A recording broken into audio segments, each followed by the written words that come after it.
Hey y'all, what's up? It's Daedry and welcome back to another video. And in this video, I'm going to be showing you guys the behind the scene process of me planning and designing a space. Designing or making over a space can feel very daunting at times. Literally, you have to try to fit affordable furniture within your budget, place them all in the room, make sure it fits, and make sure everything is cohesive, which is definitely a challenge. But hopefully I can show you guys some of the things that I do to make it a little bit easier on myself and promote some productive workflow in designing. And hopefully this will give you guys some ideas and help you guys plan out your spaces at home.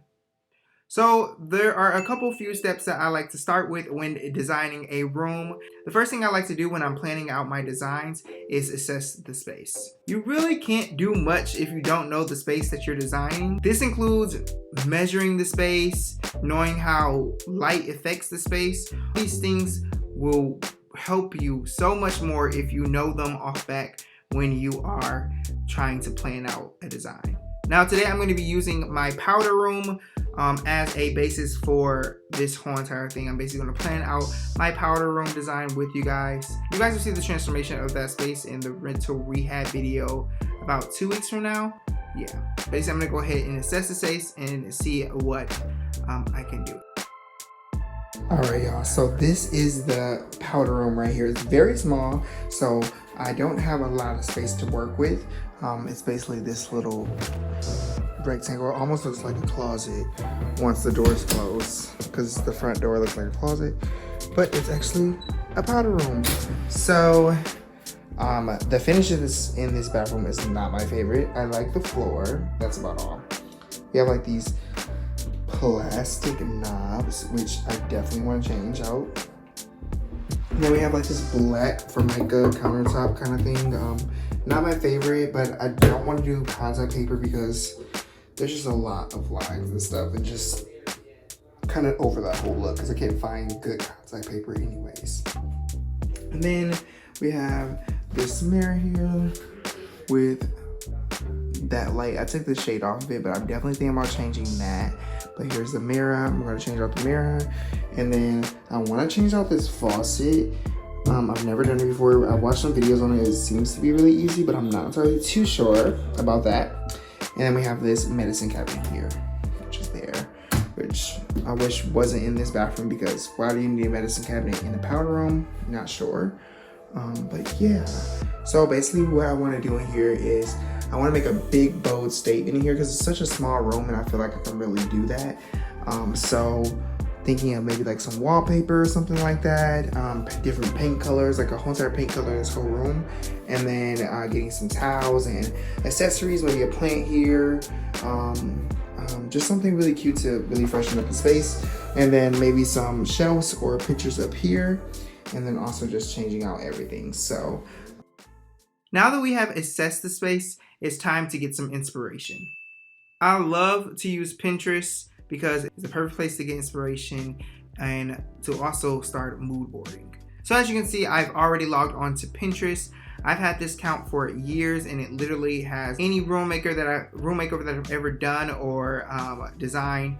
It has it here. So I have a bunch of boards here. If you guys want to follow me, it's at DXDRIE, just like my username. And you can see some of my inspiration, see some things that I'm pinning.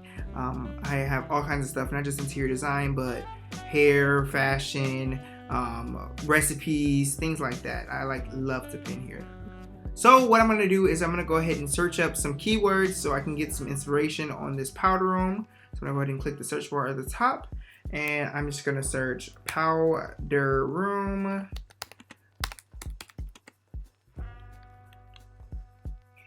I've added an extra O. Sorry.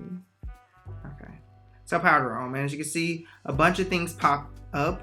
I believe how Pinterest works is when you search things, the things that kind of relate more to you are going to show up at the top. But I'm not sure if that's true, but I'm just going to go ahead and get some inspiration and try to figure out what kind of vibe that I want for my space.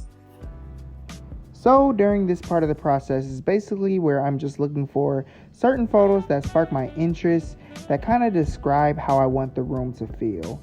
And basically, after scrolling endlessly on Pinterest, I'm going to go ahead and take those photos that I find and save them to a specific board specifically for the certain room that I'm designing.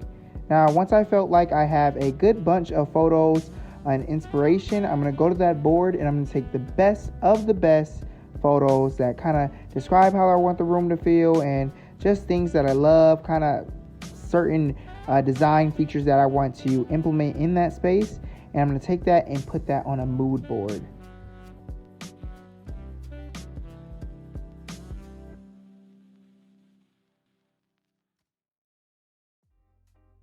All right, so now we have assessed the space and we have gotten inspiration and we've also done a little bit of planning. Now is time for the not so fun part, the budget.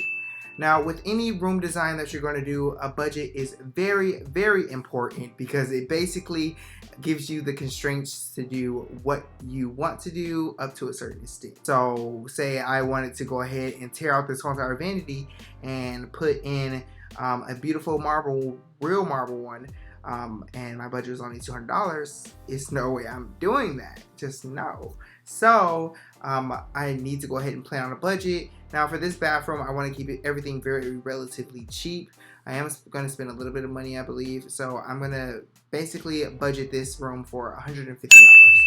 That includes the paint and all the design features and everything like that. Now when I'm budgeting for a space, I like to go ahead and kind of list everything I would need and kind of roughly put a budget of how much I would want to spend correlating to that 150 for the whole entire room. So I know I want a faucet, I know I want a light, and I know I want green paint.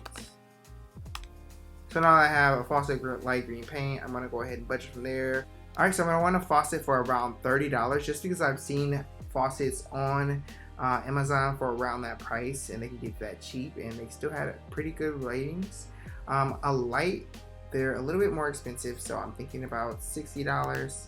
Now 30 plus 60, that already takes you to $90. Now that's pretty much a big bulk of my budget. Now I know that the green paint, I'm only gonna need maybe like a cord. And at Walmart and places, those are like $20. So I'm gonna go ahead and budget this for $25. So that leaves me about $35 left over to go ahead and do the room with. So it's about $30 left to kind of do what I want for decor and things. And I'm keeping the decor very cheap. I already have a decor on hand. So basically that's what I want to do. And now I can use this when I'm shopping to kind of go against, and I can raise my budget a little bit if I want to, but the goal is to stick to the budget, guys. So I'm gonna go ahead and just try to find some things around that price range and see what I can do with that. Now it's time for the final and last part of this process, which is designing. Designing is by far my most favorite part of this whole entire process, just because you can see everything that you planned out come into fruition. There's a couple of different ways you can actually design a space. You can make a floor plan, you can draw out the space, or you can do what I do, which is basically kind of make like a 3D design. Now I use this website called Wix, which is actually just a website creator, just because it has a lot of different shapes and things that I can easily manipulate. I used to use Photoshop, but this is just a lot more simpler, and it lets my designs get out a lot faster than I would be using something complicated like Photoshop or AutoCAD. But here you can see that I already put what I want the walls to look like in the bathroom, which is this Kelly Wessler inspired wallpaper, but I'm definitely not going to be getting this wallpaper because it's like $400, but I'm going to be actually painting this on the wall. And you can see me playing with shapes to create things like the toilet and also the vanity and also the mirror and things. And this is just a quick little way to put up your design and get it out there. I don't do this all the time, but when I need to get something out really quickly or just kind of let my mind fiddle with how things look, I'll do it this way. So I have the room design completely finished, complete with a mood board, a budget, and then also a design plan or designs like elevations and things like that. So stay tuned very soon for the makeover of that room. I just have to kind of order everything and get everything prepped and ready, and then also film the video. But that should be up soon on my channel, so stay tuned. And I am trying to reach 1,000, so if you are not currently subscribed and you are a watcher, I think 90% of my viewers are unsubscribed to me. Please take the time, if you want to go ahead and subscribe. If you're already watching, you might as well be a part of the family and just join this support club. So yeah, thank you for all my new watchers as well. I got your feedback on the last video, and then also I post IGT videos now, which is kind of new. I posted one in the last video about how to style shelves. That's up on my Instagram at DXDRIE. There's a lot of great content over there, and some also behind the scenes content. So if you are interested, please go ahead and follow me there. As always, I guess pieces and blessings. Peace out. The sun is like bright in my eyes.